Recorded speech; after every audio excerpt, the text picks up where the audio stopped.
Good evening, everyone. Welcome to the Faculty of Science and NUS. My name is Linda Selou. I'm a lecturer in the Department of Chemistry and in the Science Communication program.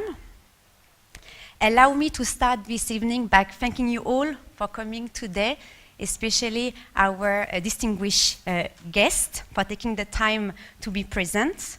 In particular, His Excellency Mark Abenso, Ambassador of France to Singapore, and the Embassy of France representatives. Ms. Tan Quan, the founder and director of At-Sunrice Global Chef Academy, who made possible the visit of Hervé This to Singapore and graciously gave us the opportunity to organize this public talk today. Our Vice Dean, Prof Lu, who is a chemist. Did I say I was a chemist also? Yes. He's also in charge, he also oversees the program, the Science Communication program. Prof Lu, who is not a chemist, a biologist. Nobody is perfect. Wait, I'm joking. Since he's my boss, he's perfect. And of course, Prof Hervé This and his wife, who traveled 10,000 kilometers to be here to inspire us. So I would like to invite now the ambassador, His Excellency, to come and introduce Hervé This.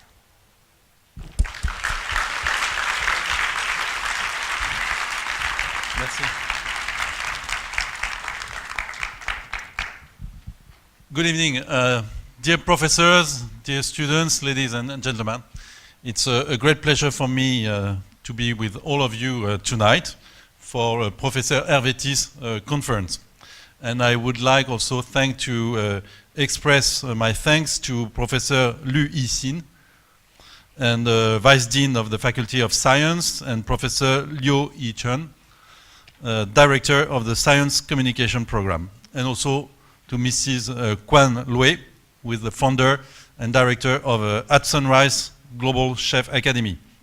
And it's your initiative to have invited Professor This to join us at Singapore.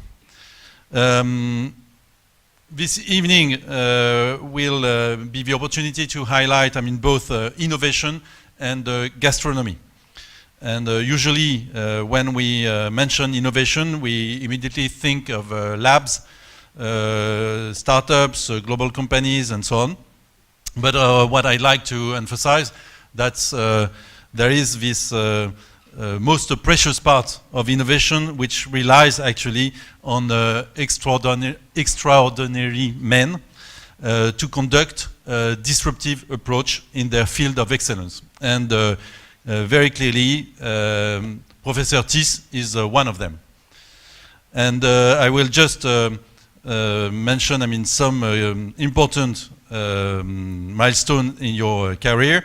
Professor Hervé This invented in 1988, together with another physicist called Nicolas Curti, the domain of molecular gastronomy, which is, and I quote you, a scientific look at cooking. So what does it mean more precisely? It's the study of the physical and chemical transformation processes that occur during cooking. And from that scientific study, new methods and tools have been developed and could be also designed, and new ingredients could be used. So I'm sure that we will have many examples tonight, but I've learned recently that if you cook an egg at 65 degrees Celsius rather than in boiling water at 100 degrees, its texture, it's different. And I only learned about it, but I also tested it, and I can confirm that it's true. You can also cook different ingredients at low temperature or under vacuum and under pressure, and that will also provide, new texture and new taste. And I've been then informed by Professor This that you can not only make chantilly chocolate with the chocolate emulsion instead of cream, but also a chantilly foie gras or chantilly cheese. And so we are engaged in the endless discussion about whether it's a good idea or not. But Professor This swear to me that it tastes very good. But I haven't tested it yet.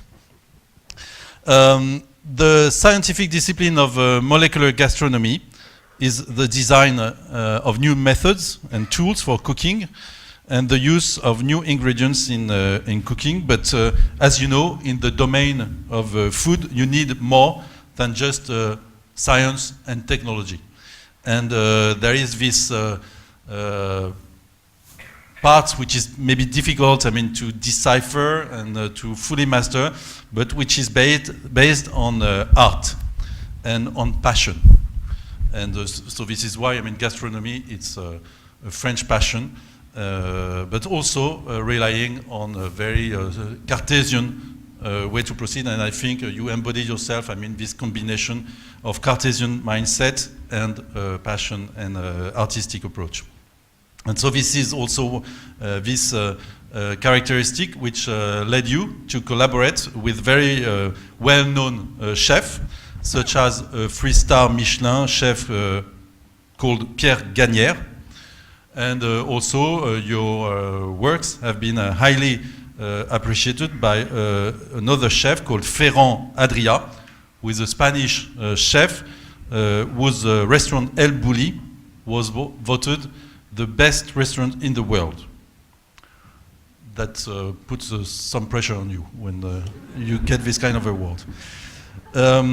These chefs, and I'm sure others, were very enthusiastic about the new processes and ingredients that you have developed and discovered thanks to your scientific studies. And then they have assimilated this process and created also new recipes and new dishes. And so it was a possibility for them, to explore a very wide range of possibilities and how to use, the potential that these new processes could develop. So you invented molecular cuisine, but you did not stop there. And it was something like 12 years ago. And you continued to develop your research. And now you have developed a new approach, which is called note by note cooking, cuisine note à note. And the basic idea, and you will explain it just after me in a much better way, it's that you don't need to use anything. No meat, no fish, no vegetables, no fruit, just pure compounds. And you combine them and you recreate tastes and dishes touch after touch, exactly as a musician who is composing music note after note. So you can use pure compounds like water, proteins, lipids, carbohydrates, all these very poetic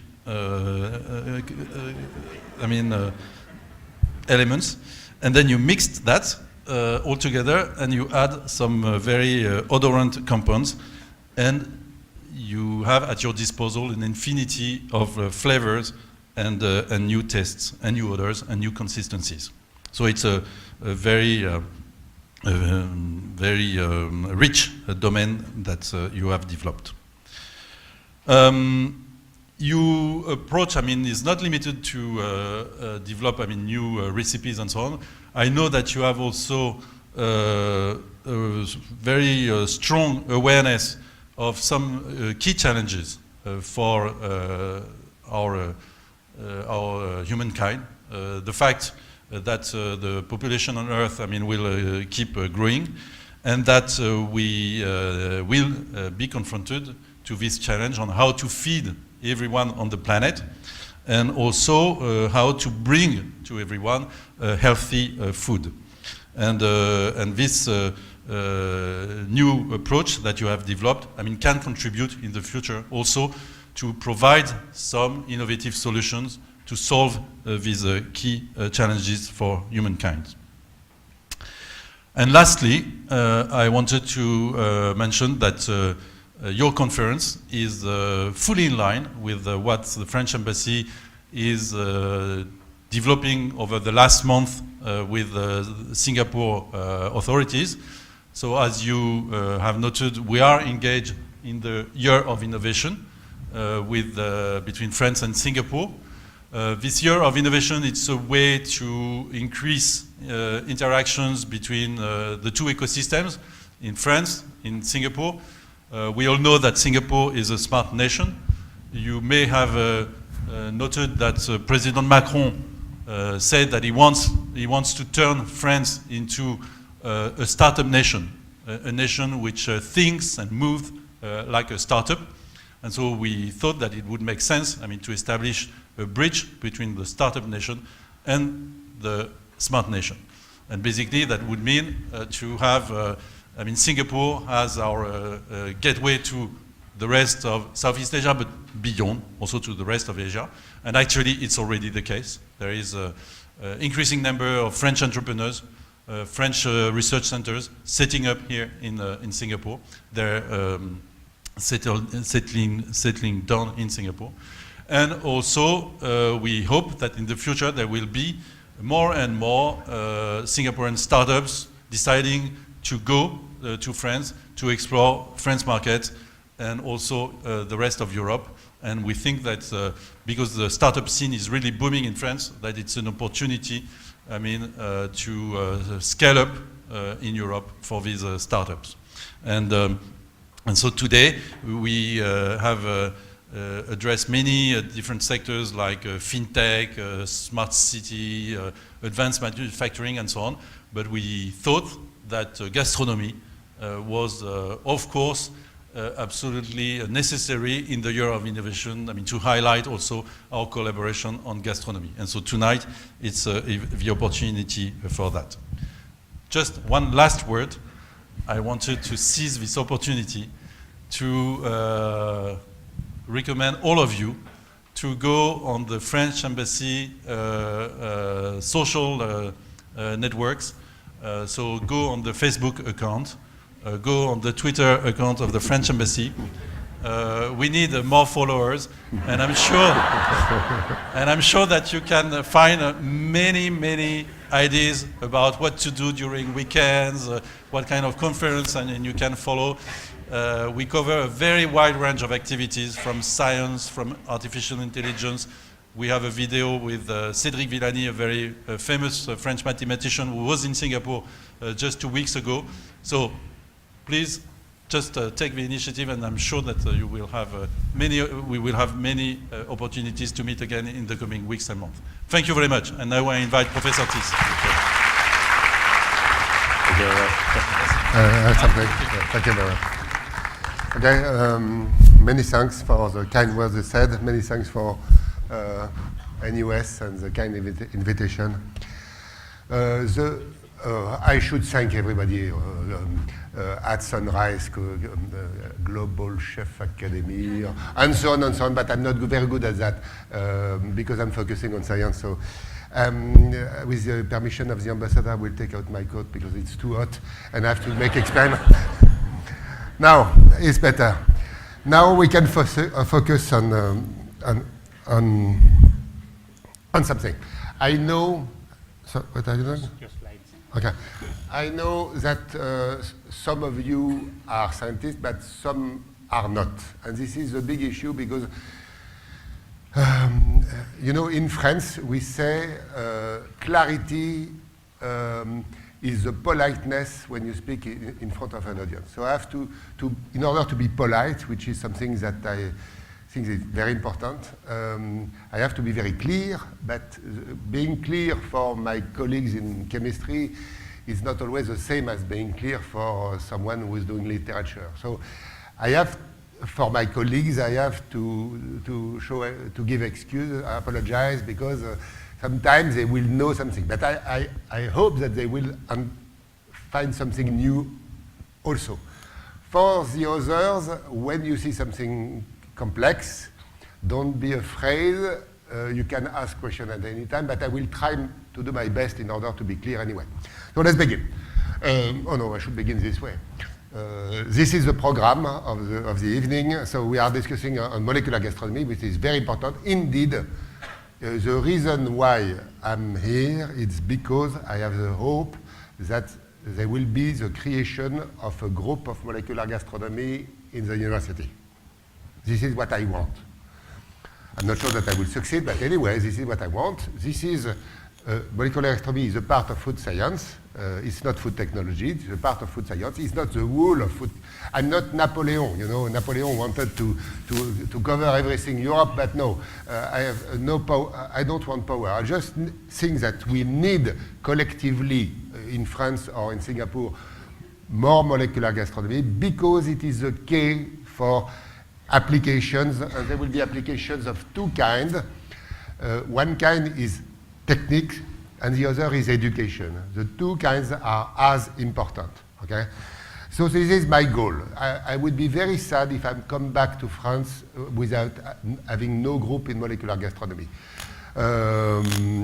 Anyway, so the story, but about molecular gastronomy, I know that many people confuse. They confuse with molecular cooking, with molecular cuisine.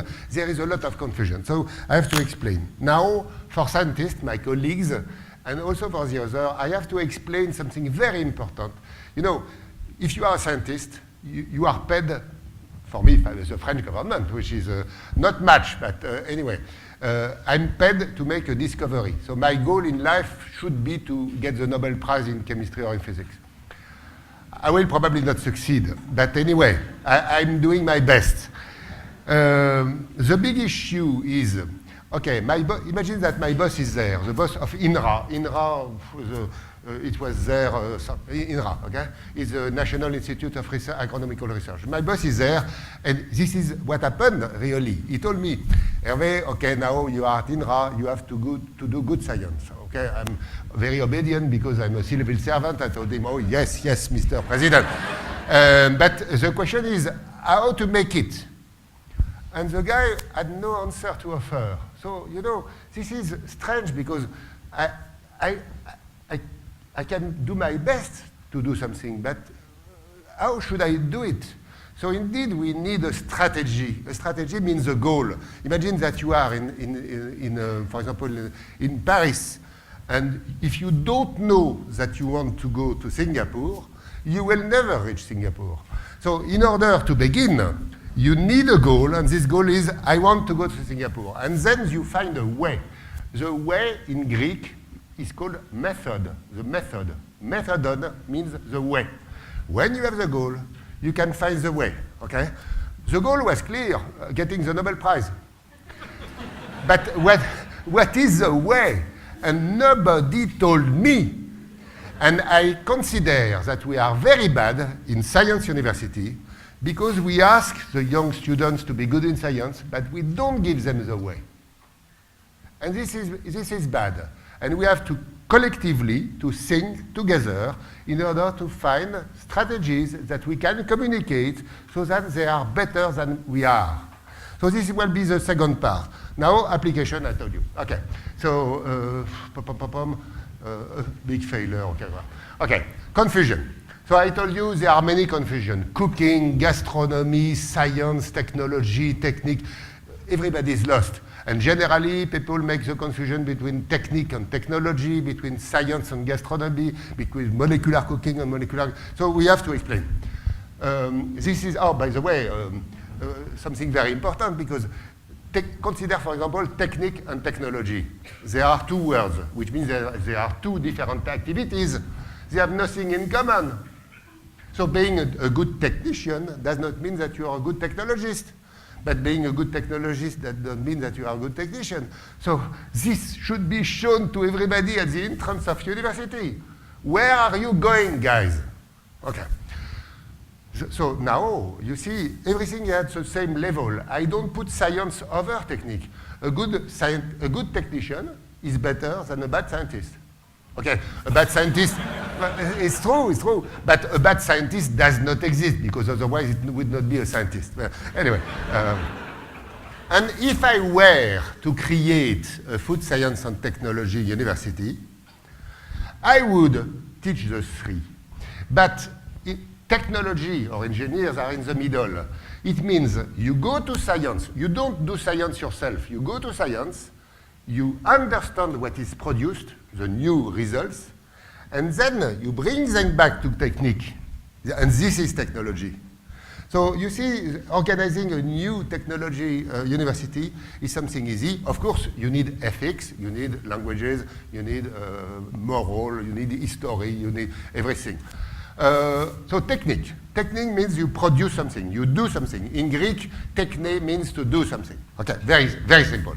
Now, if you are taking a look backwards at technique, what do you see? You see you start from food ingredients, you process the food ingredients, then you take two processed food and you make it finally into a dish.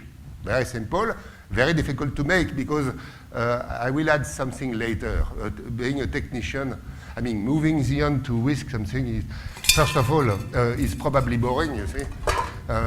What's the use in life of whipping an egg?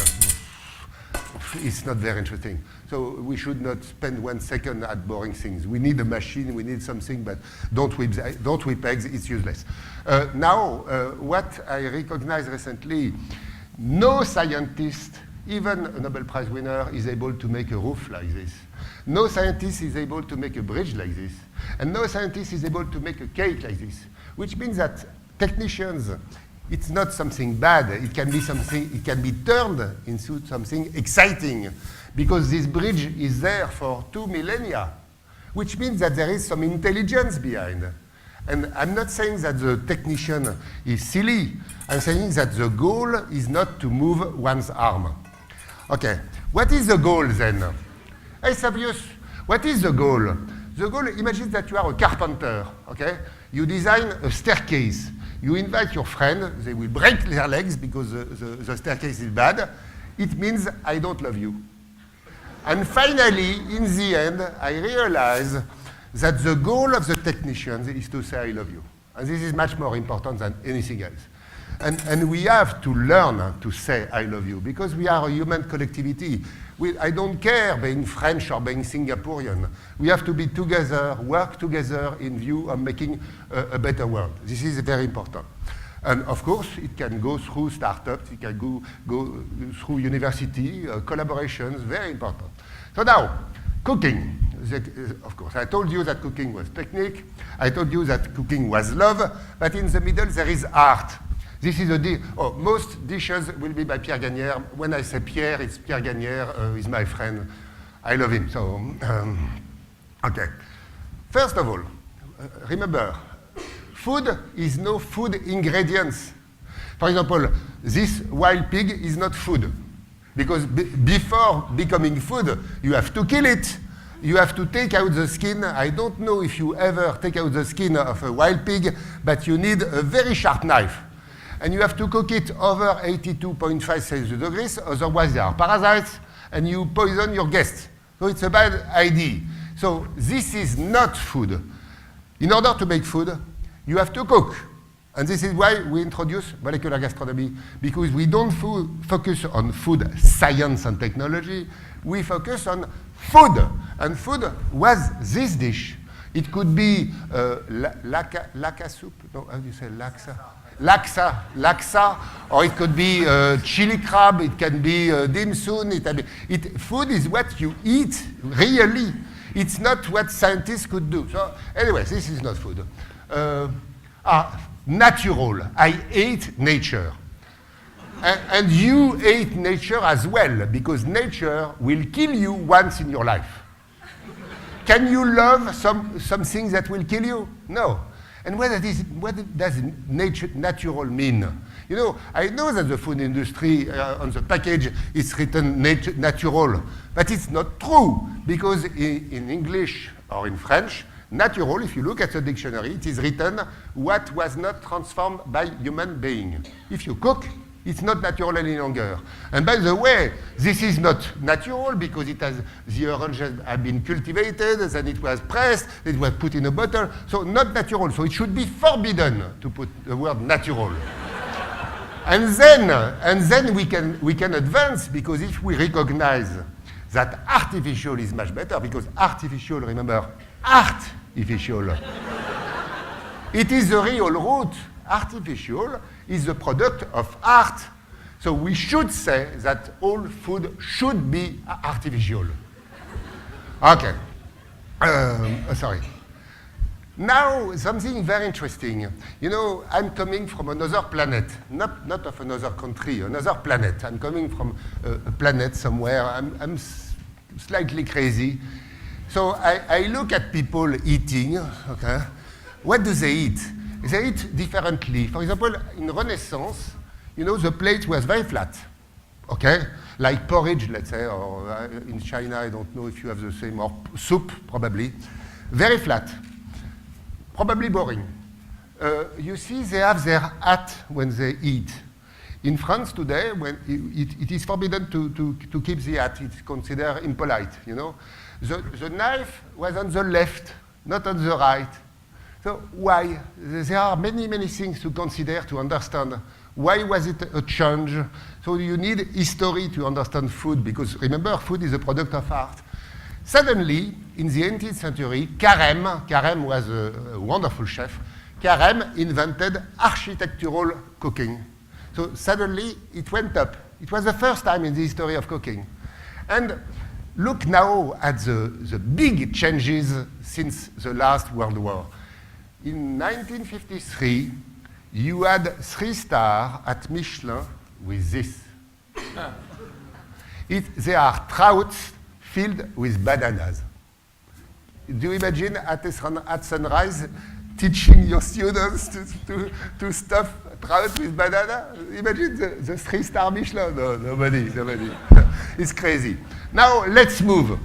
1965, the Trois Gros brothers had 3 stars with a piece of salmon with cream and wine. But at the time, it was considered as brand new. And we should not say that it was bad. We should say that there was a big evolution. But in the future, look, Paul Bocuse. Now there is something probably better, I don't know, different. Now look at the changes. In your plate now, you have this kind of thing, or this one, or this one. You see, there are big changes. The lesson of this picture is that if there were big changes, there will be big changes. So we should not stop at that point. We have to consider the future. And it's obvious because nobody will get 3 stars in 10 years from now with such a plate. It will be considered as old as the other, okay? Sorry, I was turning my back to you. I love you, okay? Okay, so sometime you can have the yin-yang effect, the freshness of the color, and so on. Variation in space, variation in time, or variation in space. You see, this one is in space. We eat differently in Singapore and in my country, in Alsace. What will be the next art? I hope it will be note by note cooking, but I will tell you later. So now we have to, where is it? Here. Technology, I will be very fast because first I'm not a technologist, and then you will see some technology in action later. Science. Science is very important. The dean is there, so now I speak to the dean. Mr. Dean, I would be very happy that any students coming in university at the beginning would look at this sentence: sciences of nature are looking for the mechanism of phenomena. This is very safe, it is very true, and it is very easy. When they have the goal, they can find the way. I was not told that when I was a student. It was a big mistake, and I'm very angry at my professors. Okay? Now, the scientists, they don't rely on one leg. They rely on 2 legs. One is experiment, and the second is calculation. We need to do mathematics on the result of measurements because we measured everything. And I would love to come back to France if you accepted to show to your students, all of them, this picture, which is the method of science. First, you consider a phenomenon, for example, a montain. You ask, why a montain? Or why the sky blue? You make measurements, number 2. Now you group into equations, number 3. Now you look for a phenomenon, number 4, which is a theory. When you have a theory, you know, people have the idea that scientists are very pretentious. They have the truth, which is not true, because we know that our theories are wrong. So if the theories are wrong, we cannot prove them. The only thing that we can make is to make a theoretical prediction and to make an experiment in the hope that we will find the refutation of the theory, which is a way to improve the theory. And it will go on and on and on forever. So when I was young, I was thinking, wow, these old people, they invented special relativity, general relativity, quantum mechanics. It's finished. No, it's not finished. Everything is to be discovered. If you are 20 years old now, please go. There is plenty of possibilities of discovery. Okay? So science is wonderful. In my case, I'm not studying Higgs boson or tumoral cells or anything. I'm focusing on cooking. Okay? And this is molecular gastronomy. So this is a bec à ofa from Alsace. This one is a choucroute, also from Alsace. This one is a coq au vin, chicken with wine, wonderful wine sauce. This one, foie gras. And you know, I'm paid by the French government to study these things, which is incredible, incredible. Not much. They could give me more. Anyway, this is a beautiful kouglof. By the way, just a tip. If you make a kouglof, generally you ferment twice. But please do know that if you ferment more than twice, you will increase the quantity of sotalone, which is a small furanon. And this sotalone is responsible for the flavor of brioche, kouglof, and champagne. And yellow wine from Jura. And the more fermentation, the more of sotalone. Of course, there is another possibility. Put sotalone. Okay, now we have to move. So, as Mr. Ambassador said, His Excellency, the Ambassador said, His Excellency, Mr. Ambassador said, in 1988, we created Molecular Gastronomy with Nicolas Curti. We were 2 schoolboys. I'm still a schoolboy. I cannot behave, as you can see. I can dance in front of the ambassador and so on. So, and probably it's not good for the Nobel Prize. I mean, but anyway, I have only one life, so I have to do my best. Otherwise, the ambassador will get bored and will not be invited back in Singapore. So, and probably my salary would be reduced. It's not big, but imagine that you would reduce. Anyway, now you see my life. Scientific activity is called molecular gastronomy, which is very clear, because in French, gastronomy means knowledge, okay? And there are many technical applications. I don't have time tonight to explain all the applications that I introduce. So I will focus on not cooking, okay? Now, question of scientific strategy. How to get a Nobel Prize? I don't know, because if I knew, I would have it. The goal is very clear. We need to make a discovery. Now, for me, you know, I'm studying molecular gastronomy, so there are different directions in which I should go. So when I see my boss at INRA, the guy is asking me to make a discovery, okay? But there are many, many questions. We don't have time to look at them. For some time, I was putting on the internet 1 open question per day that I have. So questions, I have questions. I have only questions. By the way, I'm perhaps paid for questions, not for answers. But I take only one. For example, imagine that you have a ripe apricot. Okay, you know, you feel the ripe. Even if you feel it, you know an apricot. You have apricots in Singapore. Okay, very good. So you feel the ripe apricot very sweet. Yes. Okay. You feel it as well. Ripe apricot. Okay. You take the ripe apricot, very sweet. You make an apricot tart, and suddenly it becomes sour, acidic. How is it possible? I measured the pH. pH is a measurement of the acidity, before and after the same.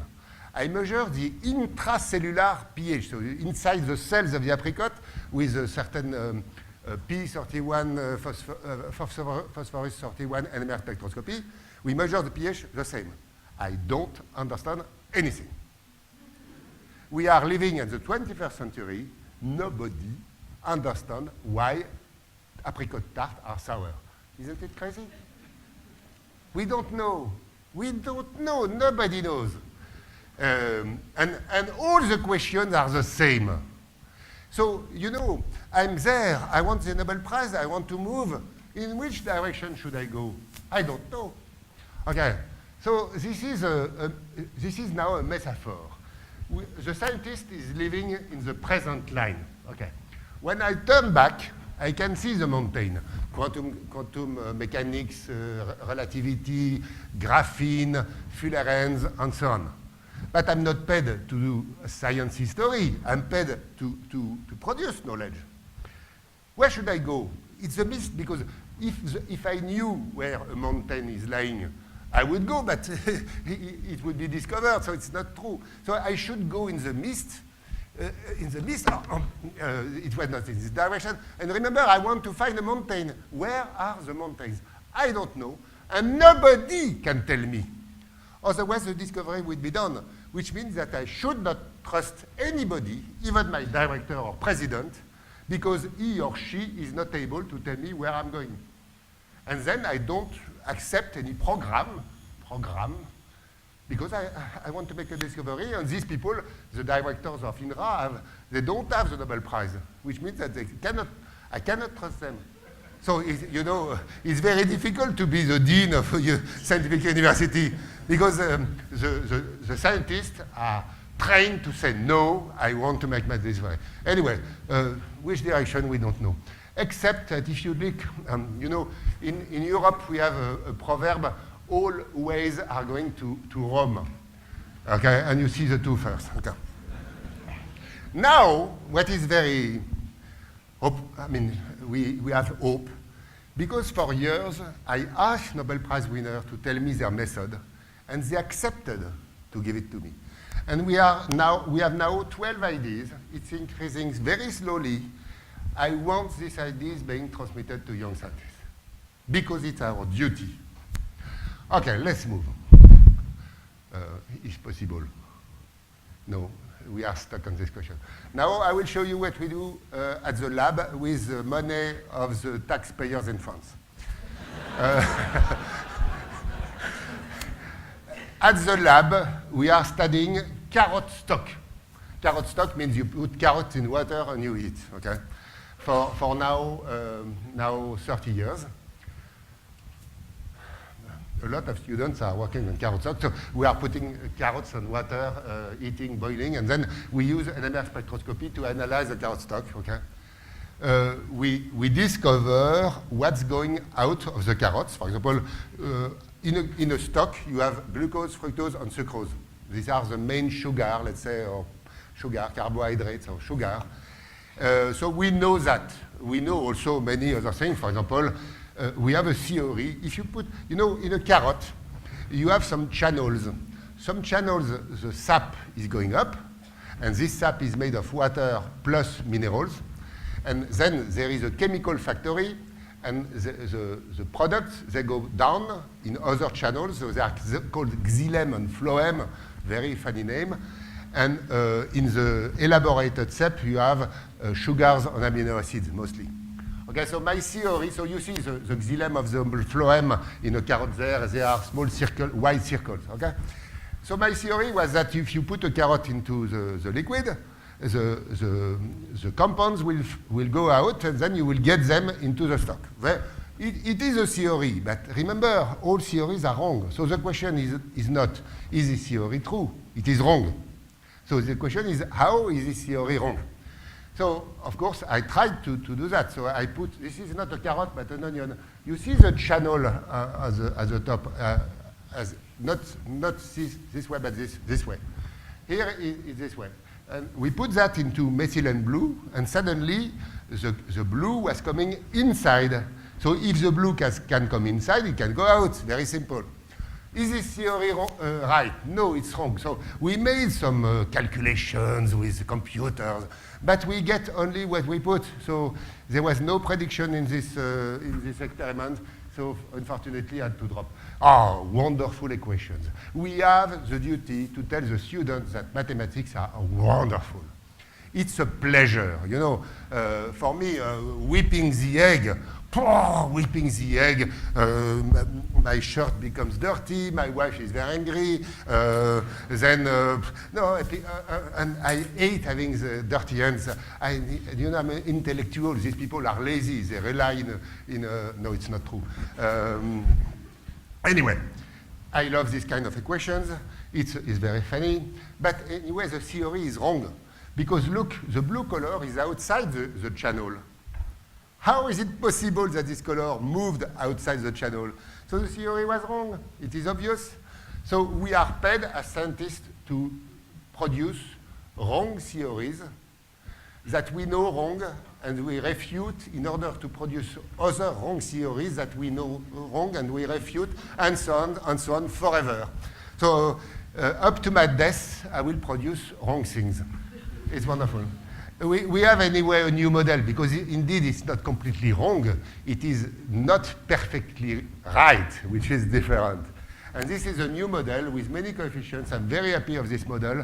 It took me 15 years to produce. Now I'm working on this model, and we are making advances, because now fitting the curves, as they say, I will not be long on that, we can find how much compounds go out from the inside of the channels and from the cell. So it's a small advance. Now, something funny. Funny for me, for you, perhaps it's boring, but I will do my best to make it funny for you. One morning, I was at the lab, and you know, in my lab, there are very strict rules. One rule is, when the students make the experiment, they have to show me. Not that because I want to control, I don't want to control anybody, because I cannot control myself. So, but I want to, because the students, they steal the experiment from me. I would be very happy to make it, but I can't, because they have to train. So there was a carrot stock PhD. It was a PhD, the first PhD on stock. And one morning I came in front of the two vessels. The one on the left, the liquid was brown. The one on the right, the liquid was orange. It was the same carrot cut into two, into pure water, boiling temperature at the same time. It's impossible. And then I stopped all the lab saying, guys, perhaps we will get the Nobel Prize. And no, finally. But you know, in food science, this curve, this snail curve there, was published many times.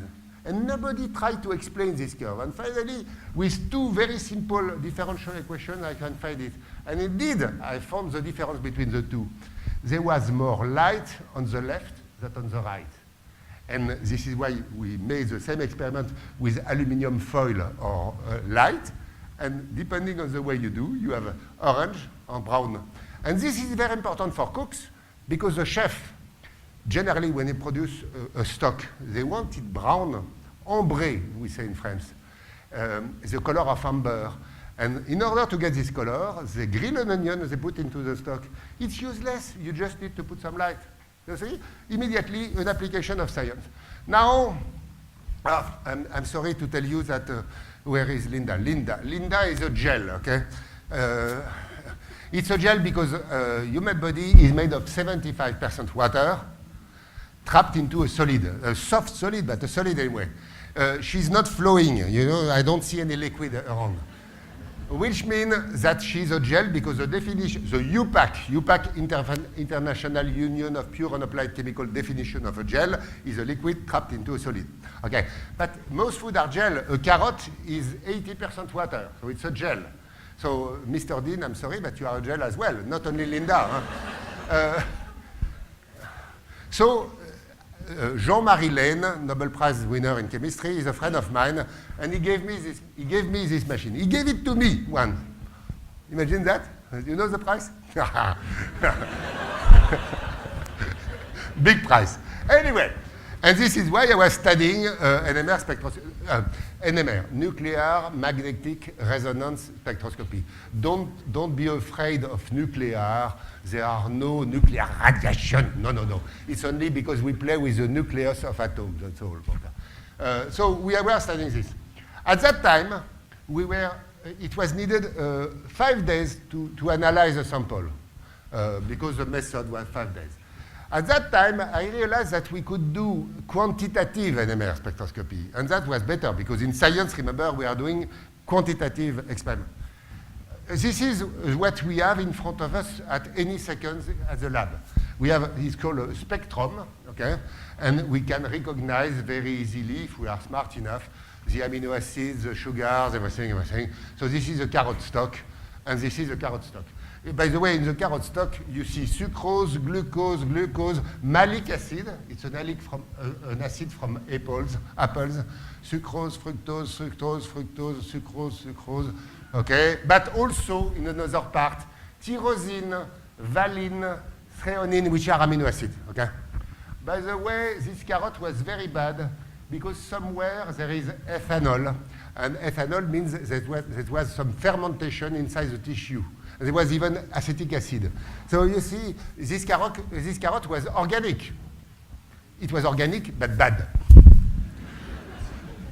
Now I realize that any plant tissue is a gel, because remember, a liquid trapped in a solid. So you see the cells of a carrot. Okay, but if it is a gel, we could put it in the machine for analyzing liquids, because it is a liquid. And it is very strange. At that time, I told that to my colleagues and said, no, it's impossible to put a carrot into liquid NMR, because it's not a liquid, it's a solid. But I told them, look, it's a liquid. And finally, I did it because I wanted, and I got that. So in 10 minutes, instead of 5 days, we got the same result with more accuracy. And this is not bad, but I will not get the Nobel Prize for this because it's not enough. So I'm very sorry. Oh, by the way, I forget putting the name of publication below. I should, but you know, we are having some people that are not scientists. If you want the papers, I can give you the paper at any time, okay? So this is the first spectra with liquid NMR applied to a solid, okay? For my colleagues, you know, when we analyzed the sugar of carrots with the best method of extraction and with our method, we have seen more sugar with our method than with the best chemical method, which means that the old chemical extraction method was bad.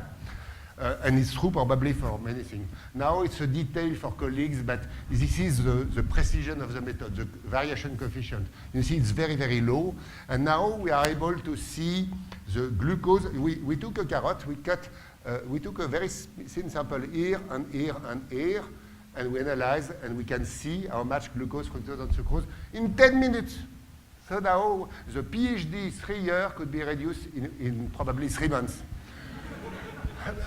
But now only, not before. So this is, I will keep this up. Number 4. So I'm giving you example, I will be fast now. How to refute a theory. So, you know, it is said that crystallization starts from a solid in order to go. So in a yogurt, you have oil droplets, and depending on the temperature, the fat droplets in yogurt or in milk can be solid or liquid. If you put your yogurt in the fridge, it becomes solid. If you eat it, probably here, it will be liquid. But when you crystallize, does it start from the outside when you have the liquid or no? And the answer is no. I'm very fast on this picture, but because you know that that this man is not a chemist, so you are a chemist. No. Are you a chemist? No. So we won't spend time with that. This one is very important.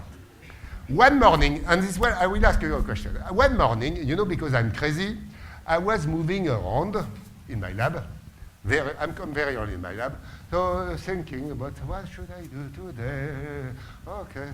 And I have an idea. I want to put an onion in an NMR machine of the hospital, MRI machine. Okay, so I went to the shop. I bought an onion.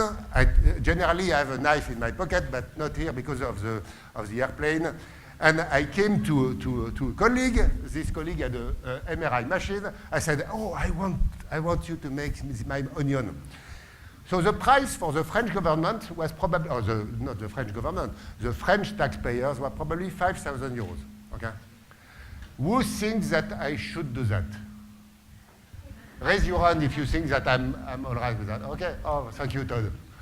Oh, thank you. But you are the only one. The ambassador did not raise the hand. So. And this is an issue. Anyway, we got this picture. It took us 1 day to get the right picture, but we had this picture. And the discovery, the big discovery, is an onion is made out of scales. It's a quarter of an onion, okay? It's made of scales, but you know that there are scales in an onion, don't you? Yeah. So 5,000 euros. Anyway, the next day, I decided to make the experiment again. So now 10,000 euros.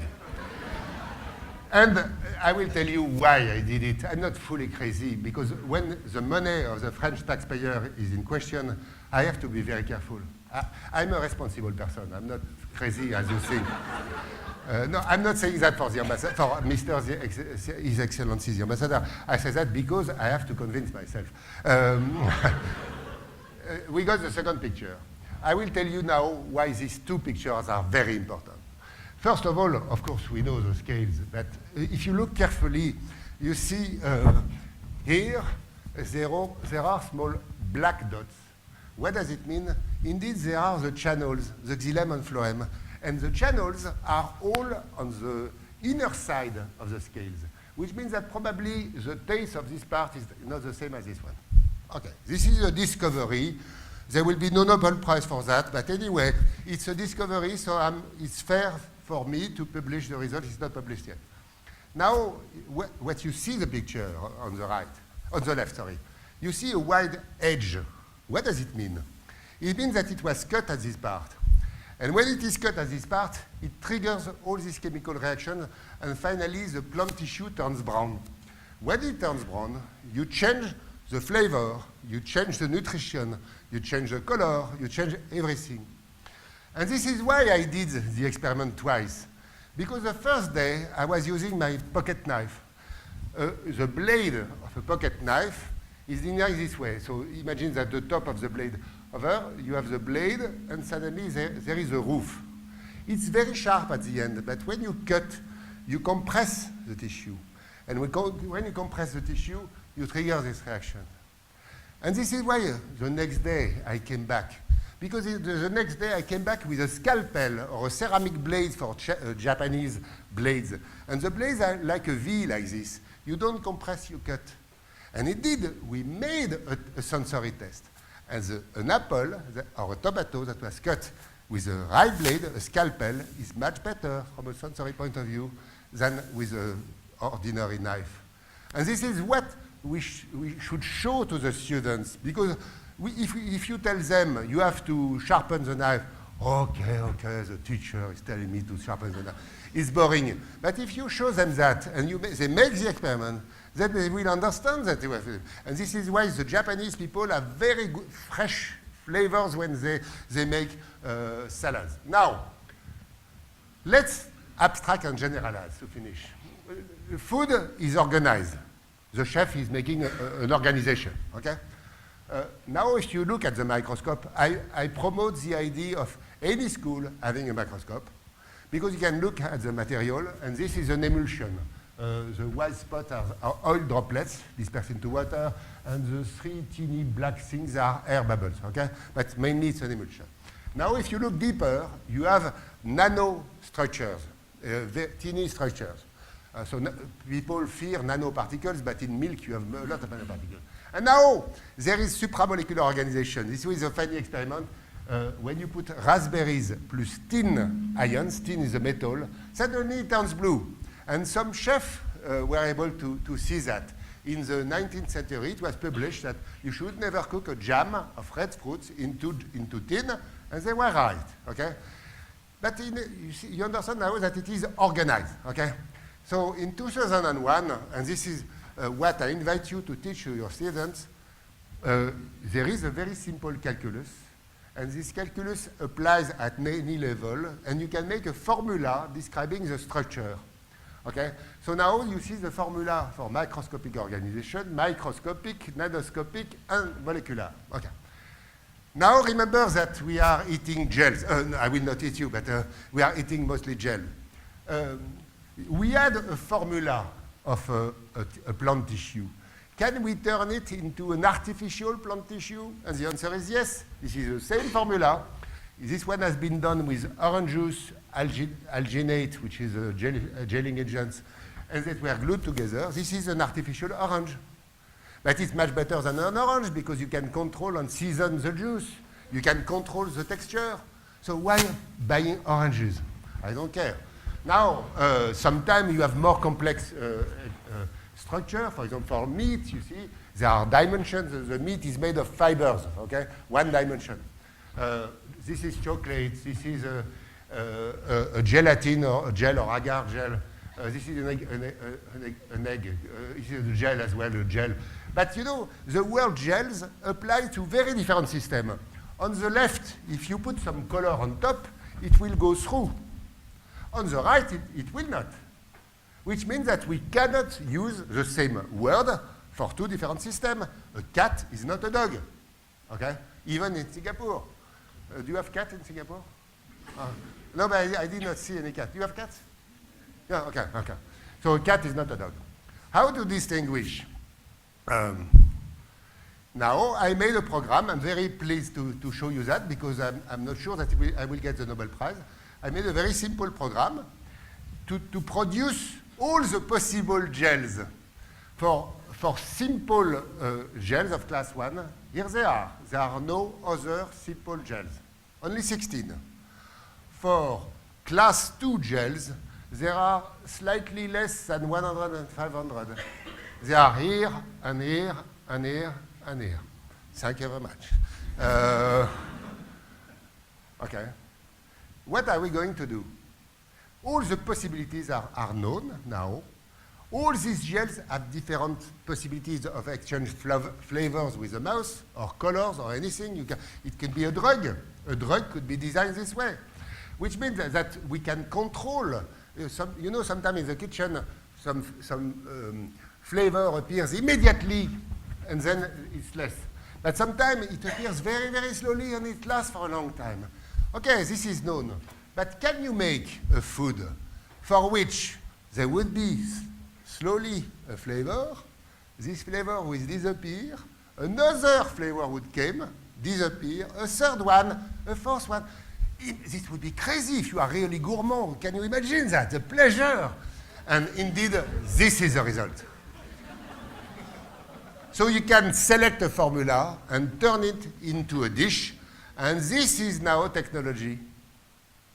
It's no longer science. The science was before, the science was this part, and now you can turn it into technique and technology. So Dynagels, only for chemists, this is my invention, Mr. Dean. If you collaborate with your colleagues to give me the Nobel Prize, it should be for Dynagel. Dynagels are dynamic gels. They destroy at the same time they form, okay? Okay, food application now, because you have enough science. Do we have enough science? Is it enough for science? Yes? Okay, okay. So we have to move to application. So we come back to 1980, the beginning of molecular gastronomy, but now it's the molecular cooking.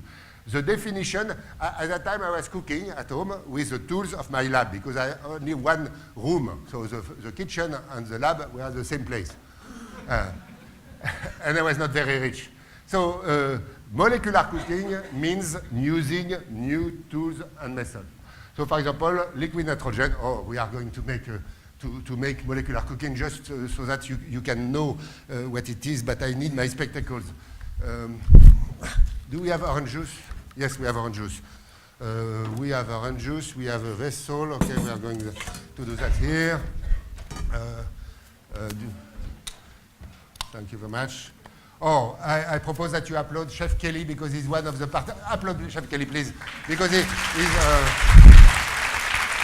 oh no, this one. He's one of the people making the incredible dinner of tomorrow evening at At-Sunrice, note by note cooking. So now in order, so generally when you make an ice cream, you put that in a machine, but there is a much better idea. You just pour some liquid nitrogen, okay, and very rapidly, do you have a wooden spoon? No? I will take the glove, don't worry. Very rapidly, I know it's fresh. I decided for this experiment because I knew that it was hot in Singapore and I wanted to make it get super.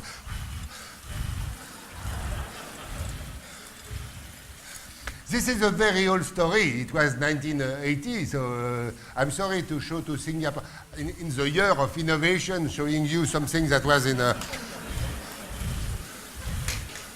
But I knew this morning that not everybody in Singapore had the liquid nitrogen ice cream before. So I'm sorry to tell you that I will not be able to offer you to taste this one because this is not food grade. In my lab, we have food grade product.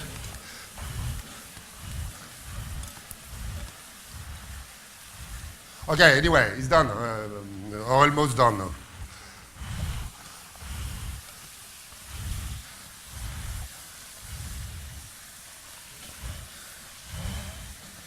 The big problem is that you don't see well what you are doing. So. Okay.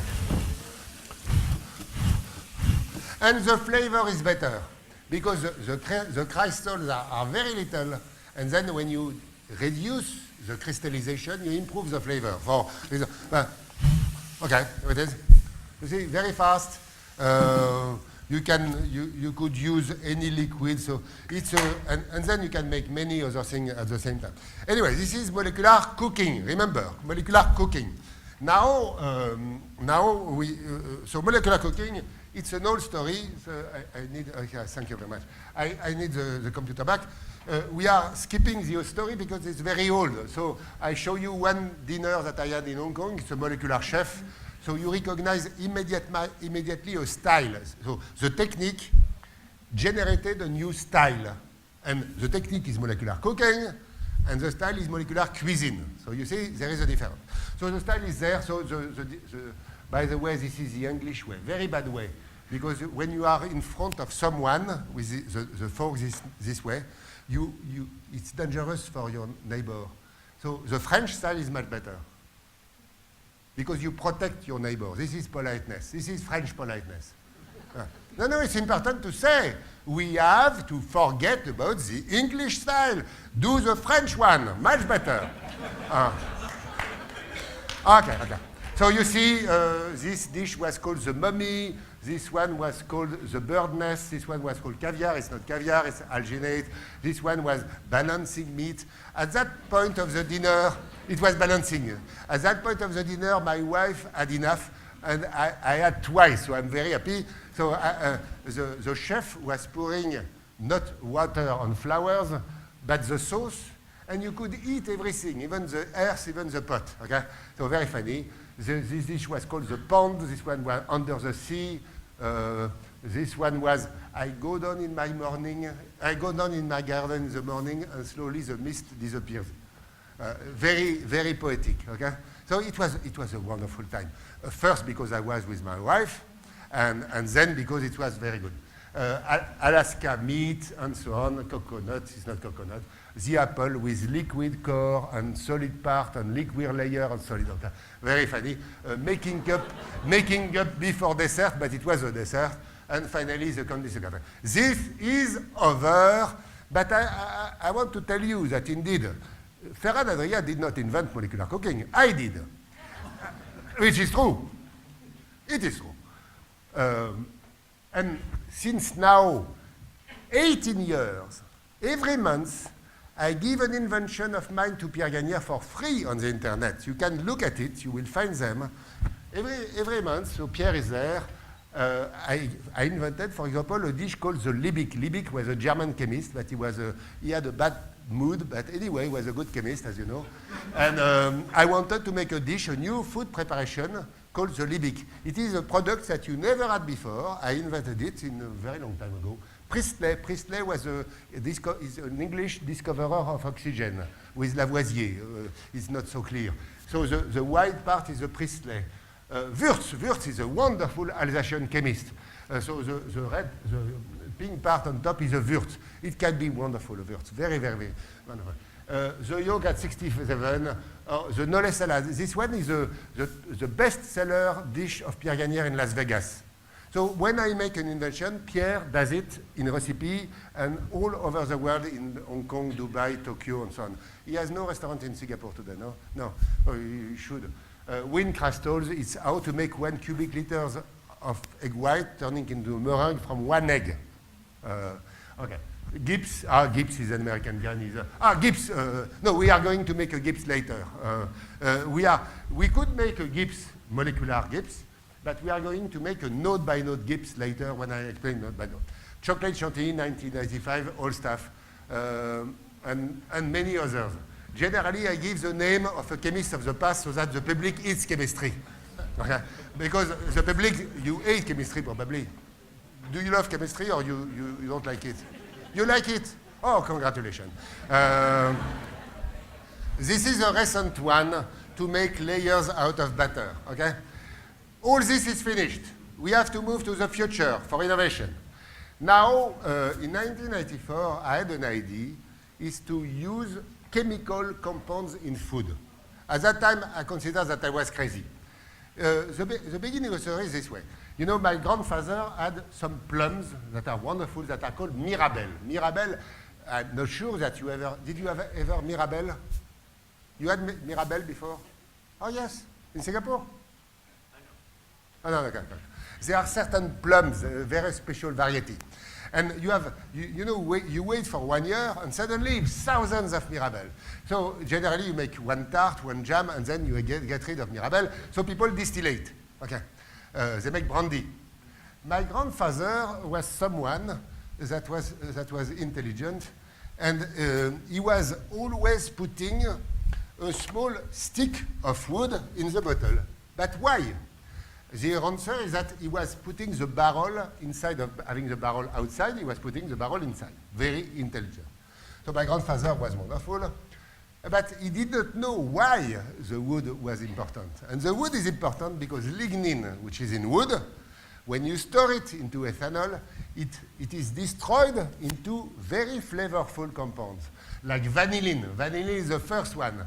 You know, when you put some wood with rum or whiskey, you make vanillin. So you make chemicals in your whiskey. So immediately, when I knew that, I put some vanillin to my whiskey, and my whiskey was better. Okay. Now, and it's true, you can make the experiment today if you want. You can check. If you want to make it, please use only 5 drops of liquid vanillin for 1 bottle of whiskey. It's enough. You should not perceive the flavor of vanillin. You should, there is some roundness. It's wonderful. I love this. Now, in 1992 or 1991, I don't remember, a friend of mine discovered that this para-ethylphenol is present in all Burgundy wine. So immediately, I bought some from Sigma. Sigma is a supplier for compounds.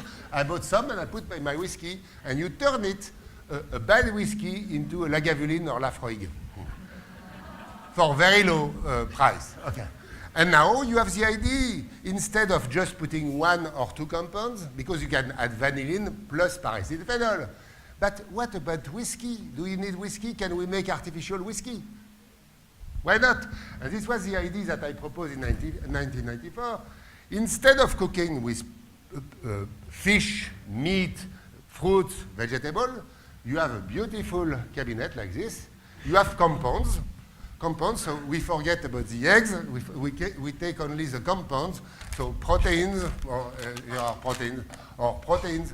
They can be plant protein, by the way. No orange juice. It's not allowed because it's a mixture. We can we have salt? Yes, salt, because salt is pure.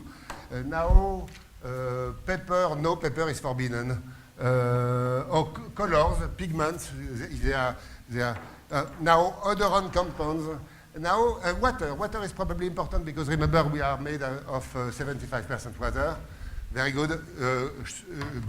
Sucrose, glucose, amino acid, all this is present in your food already, so we can, oh yes, we have to get rid of this one because it's molecular, it's nothing to do. Now, oil. Oil is a mixture, but if it has no taste, it's allowed. Anyway, you understand the story. So now we have to make synthetic food. Why? For an obvious reason. Look, in the past, 2 centuries ago, people were playing the violin. Okay. At the same time, the cook were cooking with carrots. This is the old times. Now, 1 century ago, the physicists began analyzing music into pure waves, 400 hertz and so on. And the chemists at the same time analyze compounds, plant tissue. So you recognize water, cellulose, pectin, sugars, amino acids, and so on. Now, 50 years ago, 1 room full of computers was needed to produce synthetic music. What's on the right?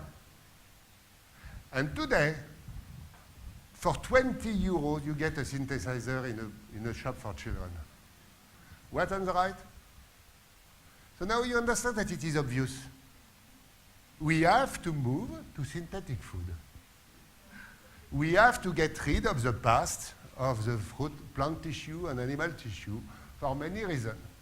And by the way, if you are a chemist like me, when you look at a carrot, you don't see the carrot, you see the compounds and they are organized in a certain way.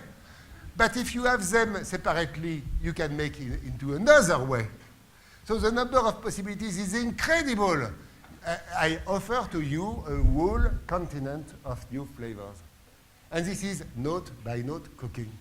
So it is very exciting if you love food.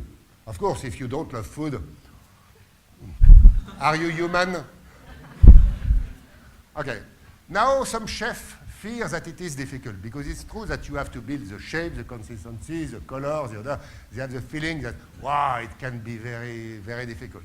So we are going to make one food very, very rapidly. We need we have a chef, so the chef will work. Because remember, I don't want to have dirty hands. So we are going to put some it's not flour, they are proteins. For this one, I don't know where they come from, okay? We are adding water, okay? So indeed, we are making an artificial meat, in a way, or artificial egg white. An egg white is 10%, 10% proteins and 90% water. You have to dissolve that. So we have to dissolve the protein in water, which is very simple. Now, we don't, for this dish, we want some fat, because we love fat generally. Not the ladies. The ladies are beautiful persons coming from the ceiling, going slowly down to earth, but you and me, the men, we are brute, so we need fat. Okay. We need fat and sugar. So now we are adding fat, okay? Which means that we have to turn the foam into an emulsion. A foam means air into a liquid. An emulsion means oil into a liquid. Okay. It works well. So, okay, very good, very good, very good. Congratulations. We will not wait a long time. We could make much more. Because you want sugar, we are adding sugar. Okay, we are adding sugar. You want more? Okay, we have more. Now, which color? Our chef. The chef is an artist. He should tell us which color. Do you want cherry red or yellow durian? Oh, no. Not yellow durian. Yellow durian color or violet or green? Violet, okay. So the artist has spoken. So we have to follow the artist. This guy is not a good scientist, but he's a good artist. So no, but it's true. Are you, or perhaps you know science? You know science? Okay. Basic. Basic science. Okay. So he's not a very good scientist. He's a very good artist. Okay. So we have the purple color. By the way, in order to make pastry, always put salt because it releases the odor better. And now we have to. My hands are dirty. I hate that. I'm sorry. Now we have to which flavor would you want? Would you like from or flows or tian? Not tian, no, not tian. Tian has looks like potatoes. Mapo? Mapo? Okay. Okay. Yes, chef. This one, how much? More? Okay. These bottles are one pure chemical dissolved into oil, which means reducing the importance of flavor, otherwise it would be too much. And now, remember, we have to cook. This was cooking, by the way, but now we could kill the microorganism. You don't have something smaller? No. Or this one, perhaps? It would be better, no? So we put 2/3 of this product, okay? I did not say that Kelly Lee is a chef at At-Sunrice, a very important culinary school. Okay. So if you want more fat, I can put more fat. If you want more protein, I can put more protein. If you want phenolics, I can put phenolics. If you want more oil, I can put more oil. If you want more water, so you can decide exactly for what you want. Okay? Oh, it's all right. Thank you. And now we're cooking. So we cook in the microwave. How does it work? This one. So full speed. We don't take care because we know the result already. All of us know the result. When you eat something like this with microwave, the oil is not heated, but the water is heated, which means that the water will evaporate, and 1 gram of water, 1 liter of steam. Oh, it's going up and up and up. This is an instant soufflé. So, chef, sorry? They need the video for the product. Okay. Do you see there? Oh, this way? Wow, it's very hot. Huh? But you know, in the kitchen, we need hot products, okay? So you see, it is very simple. You can control everything. Nutrition, flavor, consistency. I forgot the vitamins there, but we should have added vitamin. So you see, it's very simple. And it's very simple. So the question, can I get my PowerPoint back, please? The PowerPoint back? Okay. So the question of, is it difficult to make everything together? The answer is no. Children can do it. When it's raining outside with a monsoon, you make children in the kitchen and they make it. So this is very simple. It is solved. I say that because I know that some of you, you have in mind the yes, but. Yes, but. Be careful about yourself. You will probably have a yes, but. Yes, but toxicity. Yes, but nutrition. Yes, but. No, yes, but. Don't be afraid. Move. Move like Singaporean people who are like French people moving ahead. We have to move ahead. The future, I don't know it, except that I know that some species disappear. I know that we cannot eat everything. For example, myself, I was not able to eat a scorpion. I'm sorry. I know that, you know, in France, we eat frogs and snails. I was not able to eat a slug. Who had a slug before? Did you have a slug? No? Why? Because, you know, the Chinese eat something strange sometimes. Huh? But no slug. Why is it so? So you see, we cannot eat everything. So we have to acclimatize this thing. This is something important for Singapore because you don't produce in Singapore your own energy. How are you going? Because you consume a lot of energy when there is a light festival at the garden by the bay. You need energy for the... No, but it's true. Huh? Or for cooking the spicy crab. So the big issue is this one. In 2050, there will be 10 billion people on the earth.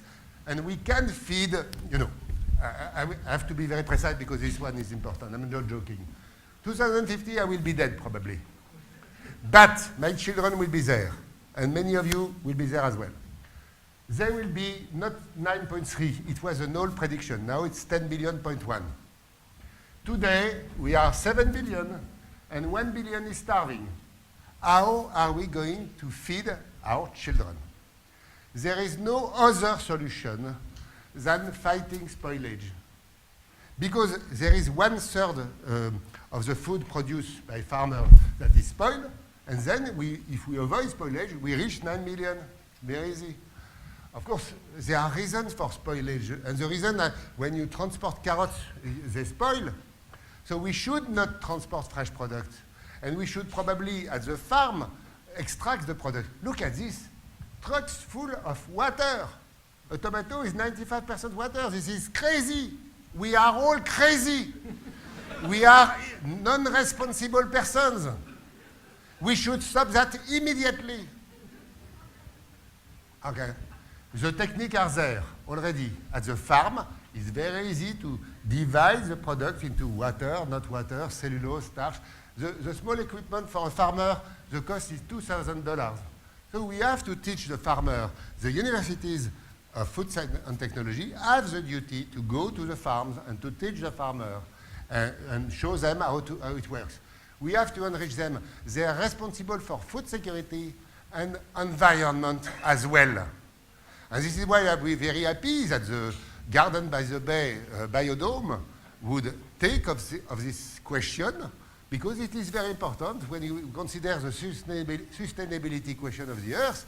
To have all this, it's obvious. So now, when you are a gourmand like me, the question is also to eat good food. The number of possibilities is infinite. Okay. So now a new art can grow. A new art. Even you can look a new art. We don't have a new art any day. So we have new flavor. So in 2009, it was in Hong Kong. I wanted my friend Pierre Gagnère to be the first to serve in a restaurant a note-by-note dish, and he did. And the name of his dish is note-by-note number 1. The second dish that he produced was number 2. And so on. Now, since that time, we had many pioneers.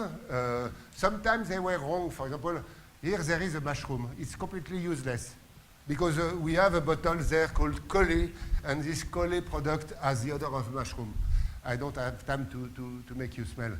Now, this was a big mistake, because the only real, it's not all are real, but the only natural, no, nothing is natural, the only plant tissue that you can find there is basil. And the main compound in basil is methylchavicol, and methylchavicol is very toxic. I'm sorry for you.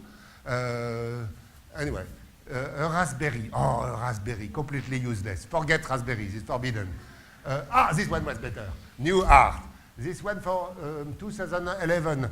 There was a big banquet with ministers, ambassadors, Nobel Prize winners in Paris at UNESCO. And the companies were paying me, not me, but paying a big company, catering company called Potel et Chabot, which is a big one, to make the menu. And it was this menu. The name of this dish was the ID of an oyster. There was no oyster, of course. Huh? It was only the ID. This one was Wöhler sauce with a soufflé. This one, on the right, you have a real meat, the ugly thing. It's real. The other also is real, but it's not by note. On the left, it's not by note. It's an artificial meat. I call that a dirac, D-I-R-A-C. The orange part on the top is not a carrot. It's not allowed to have carrots. It's an orange cylinder. Very easy to make an orange cylinder. The fruits. I'm very angry at them. They spoil the game. Okay? Another one. Montreal, Canada. This is Canada. This was one wonderful dish. It was like a turbot texture, but improved. This one was Paris, a contest. This was another one. Copenhagen, Denmark. The king of Denmark ate note-by-note cooking. He did not die before of note-by-note cooking. He died because he was old and sick. But I'm not responsible of all the problem of the earth, you know. Of some problem, perhaps, but not all the problem. This was in Denmark, again in Denmark. This was interesting. And we have a contest. Please do participate to the contest. You just need to make one recipe, you send it by email, and then there is the possibility of getting a prize. So you see the winners into the... Look at that. Huh? Everything compound by compound. This one was a Swiss, an artificial sushi.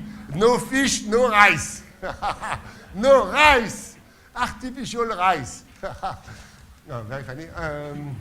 And this is new. This is brand new. There is a guy created a startup for selling these products that are important for cooking, because otherwise, how do you make the flavor? Okay.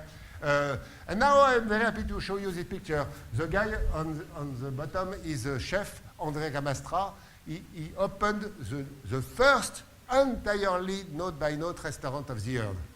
He's the only one. And every day there is only note-by-note food, no other food. He has no fresh product. And here are some dishes, you see, it can be beautiful. You see? Sometime at the beginning there were some herbs, but I told him you should not use herbs. Please use something else, or make your herbs yourself.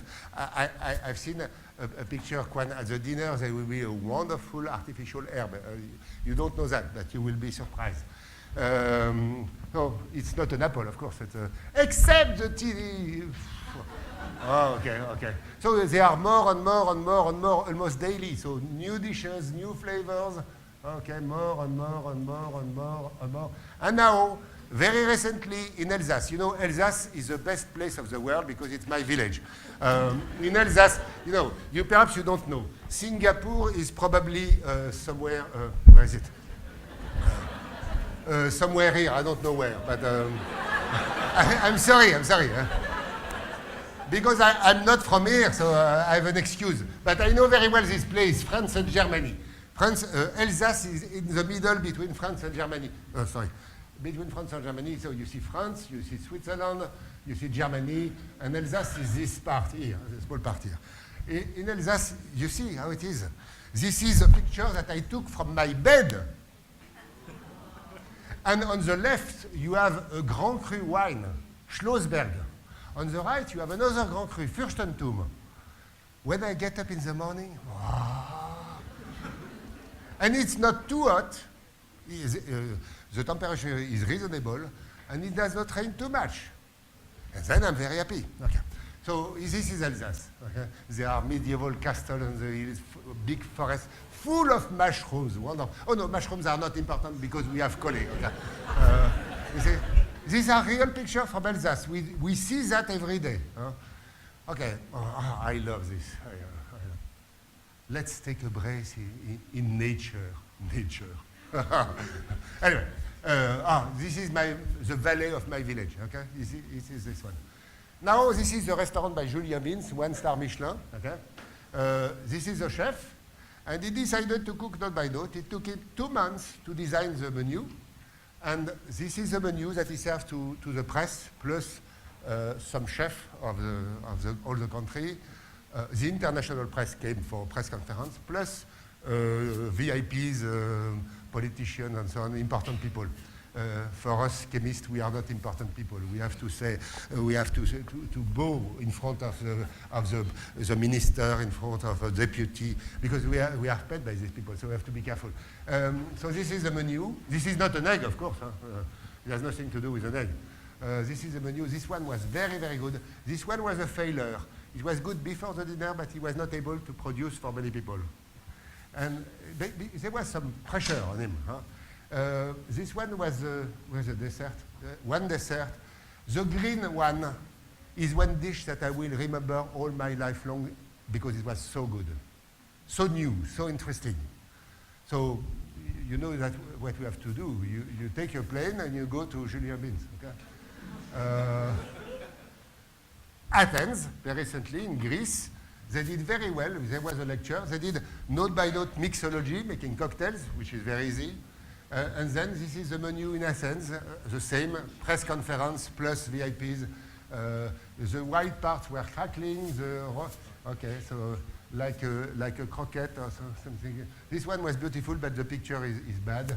This was an imaginary fruit. And inside you had seeds, you see? And the seeds were edible, contrary to many seeds which are toxic. So what else? What else?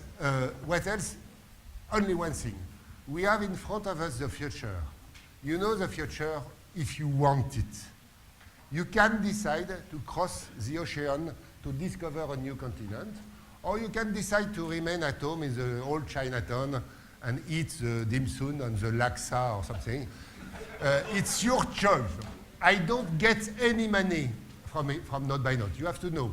I don't get more fame because I'm already famous and I don't care.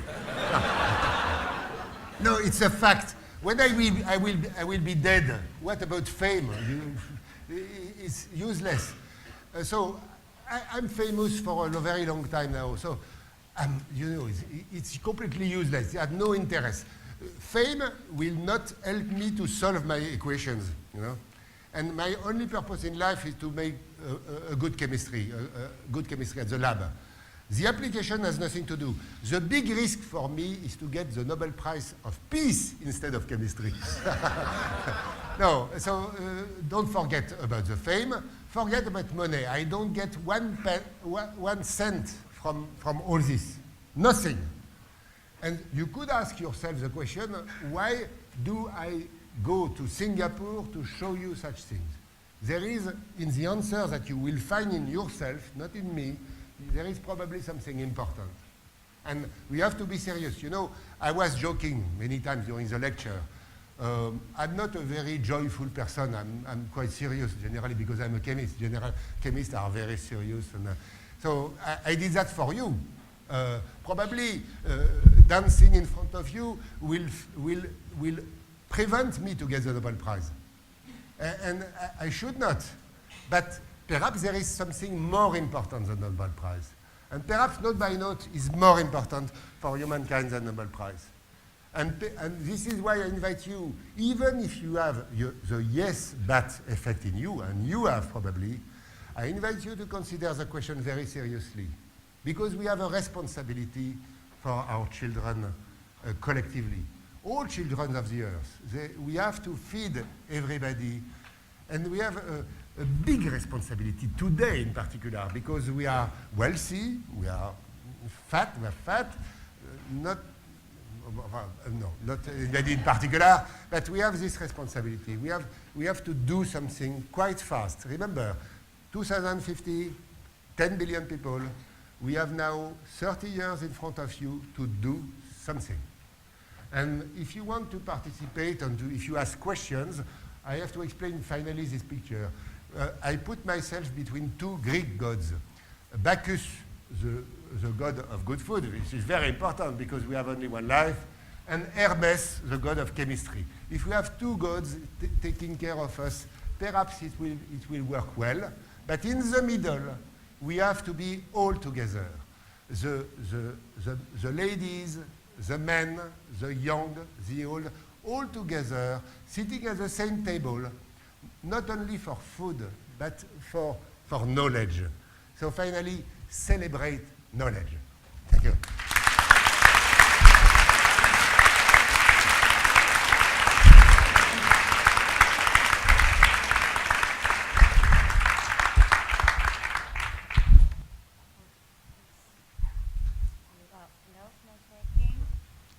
You want mine?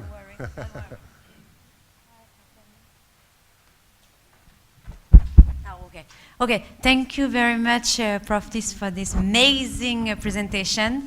I'm sure everyone will remember this presentation. We will remember you, for sure.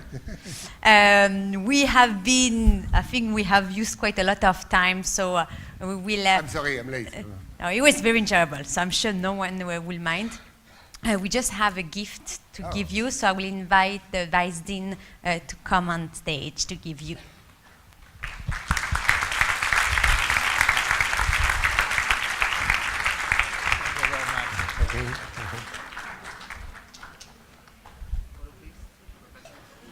Yeah, And to finish the Royal cylinder, I don't know what it is.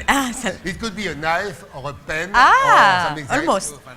Or chocolate. Okay, let's give last applause for Prof This. All right, so you can come down if you have questions, selfie with Prof This. Thank you everyone for coming to NUS. Have a nice evening. Thank you. Very nice. I'm sorry, I was making jokes with okay, you and the ambassador. No, it's okay. Very good. Sorry? Can eat. No, because it's not food grade. You can eat this one. No, you should ask. Yeah, not food grade, so you can eat it. Hi. Hi. Thank you for coming. Can I get your Yeah, sure. autograph? Do you have a pen? What's your first name? Jerry? Let me. Yeah, show me. J-I-E.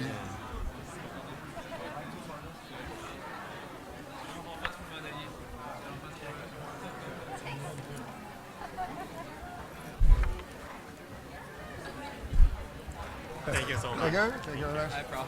We're going to bring a copy of my book, but I hope you can give me Ah, an yeah. autograph on your notebook. This is my food notebook, actually. I have to sign here. Yeah, just autograph. That'd be fantastic. Thank you so much.